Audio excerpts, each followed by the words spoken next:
Okay, you've gotten a chance to see close-ups of the body and the interior. Now let's take a look at these engines. Notice the hood difference. Now in these two early 53 models, the grille stays in place and the hood opens up. It's actually a little bit easier to work on the engines on these two. Now on the Pontons over there, the 59 models, notice the grille stays with the hood.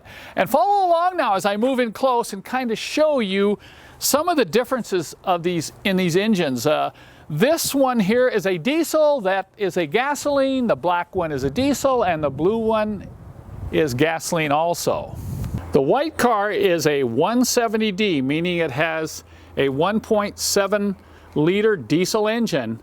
And these engines were common. They ran all over Europe during the 50s and early 60s as taxi cabs. And that is not the most powerful diesel you will ever drive.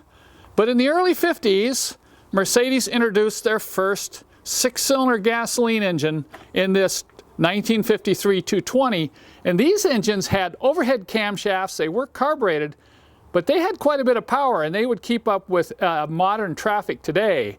Now moving over to the black car, this is also a diesel that's very similar, but it was a 180D, so it was a little bit larger displacement, but the engine is very similar to the engine in the 170D. This also would not snap your neck back during acceleration.